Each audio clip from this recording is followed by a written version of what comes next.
তো আগের দিন আমরা যে কাজটা করেছি সেটা হচ্ছে রুট ইউজ করছিলাম। রুট ইউজ করে এই যে রাসেল রায়হান এই জিনিসগুলো এনেছি। ঠিক আছে? এবং আমরা আমরা যাই, গেলে আমরা বুঝতে পারবো আমরা আমাদের কোডে, কোডে যাওয়ার জন্য আমরা কি করব? লিখব কোড স্পেস ডট এন্টার। তো কোডে চলে গেলাম। কোডে চলে গিয়ে আমরা দেখতে পাচ্ছি খুব সুন্দরভাবে যে আমাদের কোডগুলো রয়েছে। ঠিক আছে ভাই? জি। কোডগুলো আছে না খুব সুন্দরভাবে? আচ্ছা। আচ্ছা। তো কোডগুলা খুব সুন্দরভাবে আছে। তো এখন যে জিনিসটা হচ্ছে, সেই জিনিসটা হচ্ছে আমরা ক্লিক দিলে চলে যাচ্ছি। ঠিক আছে? ক্লিক দিলে এই যে আমরা ব্যাকে যাই। ক্লিক দিলে এখানে যাচ্ছি, এই যে ক্লিক দিলে সরি রান সার্ভারটা কেটে দিছিলাম কোড ডট করার জন্য। রিফ্রেশ। হ্যাঁ, ক্লিক দিলে আমরা এখানে চলে আসতেছি। ঠিক আছে? খেয়াল করেছেন? আবার এখানে ক্লিক দিলে চলে আসতেছি এই যে একটা স্টুডেন্ট 1 রাসেল রায়হান 100। জি। হ্যাঁ, এখান থেকেও হচ্ছে 1 রাসেল রায়হান 100। কিন্তু এখন কথা হচ্ছে এই একটা স্টুডেন্টে আমরা চলে আসতেছি, কিন্তু এখন আমার কথা হচ্ছে এই একটা স্টুডেন্টে আমি চাইতেছি, ঠিক আছে? জি। যে একটা স্টুডেন্টে 1 রাসেল রায়হান 100 তো উপরে লেখা। খেয়াল করেন যে ক্লিক দিলে যে জিনিসটা হচ্ছে এটা উপরে লেখা।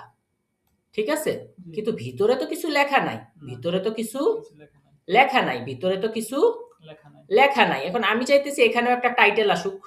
এখানে যদি টাইটেল আনতে চাই, তাহলে আমি একটা কাজ করব যে এখানে বডির নিচে যে বডিটা যার যার তার তার, বডিটা যার যার তার তার, বাকিটা সবার। ঠিক আছে? বাকিটা সবার। তাহলে আমি এখানে কি করব? কার্লি ব্র্যাকেট ডবল পার্সেন্টেজ লিখে দিব ব্লক কন্টেন্ট। ঠিক আছে?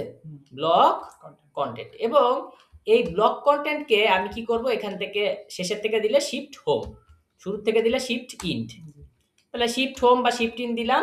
দেওয়ার পরে আমি একে কপি করলাম কন্ট্রোল সি দিয়ে, এবং বডির একেবারে শেষে, তাহলে বডির শেষে যাওয়ার জন্য কি করব? বডিতেই আমি একটা ক্লিক দিতে পারি চাইলে। বডিতেই চাইলে আমি কি দিতে পারি? ক্লিক দিতে পারি। তাহলে আমি জাস্ট বডির শেষে, ঠিক আছে?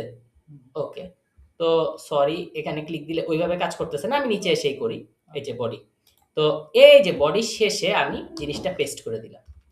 তাহলে ব্লক কন্টেন্ট জাস্ট এখানে আমি ইন্ট কথাটা লিখে দিলাম, মানে ইন্ট ব্লক কন্টেন্ট।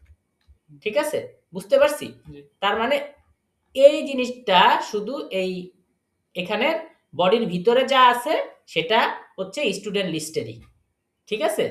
এবার স্টুডেন্ট লিস্ট থেকে আমরা একটা স্টুডেন্টে কি করব ভাই? একটা স্টুডেন্টে আমরা কি করব? জিনিসটাকে এক্সটেন্ড করব। তাহলে এক্সটেন্ড করব বলতে কি? Curly bracket double percentage. ঠিক আছে? লিখব কন্ট্রোল কে এন দিয়ে নিলাম। লিখব extend T E N D S extend. Extend base dot extend. হ্যাঁ। তো এখন আমরা যে জিনিসটা দেখতে পাবো, যে জিনিসটা এখন দেখতে পাবো, এখানে আসি।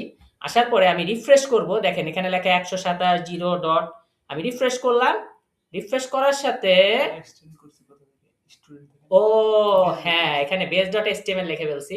এখানে অ্যাকচুয়ালি আমরা করছি হচ্ছে এক্সটেন্ড করছি কোথা থেকে? স্টুডেন্ট লিস্ট থেকে। স্টুডেন্ট লিস্ট থেকে। ভাই এই কথাটাই বারবার বলতেছিলেন না? তাহলে student underscore list dot html দিলাম রিফ্রেশ করে।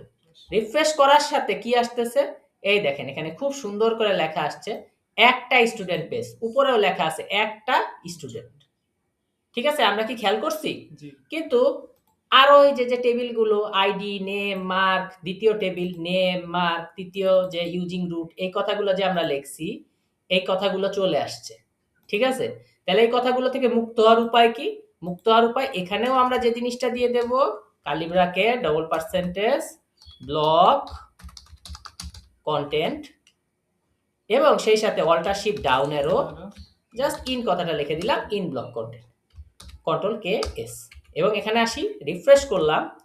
দেখেন শুধু উপরে একটা স্টুডেন্ট কথাটা লেখা আছে। খেয়াল করছি এখানে?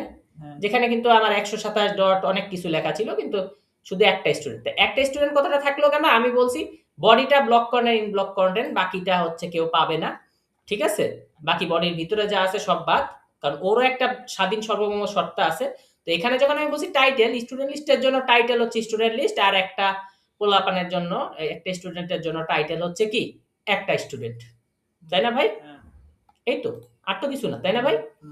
আচ্ছা, ঠিক আছে, তাইলে আমরা block content in block content use করব যদি আমরা এক্সটেন্ড করতে চাই, বর্ধিত করতে চাই, এবং যেই ফাইল থেকে বর্ধিত করতে চাই সেই ফাইলের নাম দেব .html। আমরা কি বুঝতে পারলাম কিভাবে এক্সটেন্ড আর block content in block content use করে? ওকে, পরের ভিডিওতে দেখা হচ্ছে।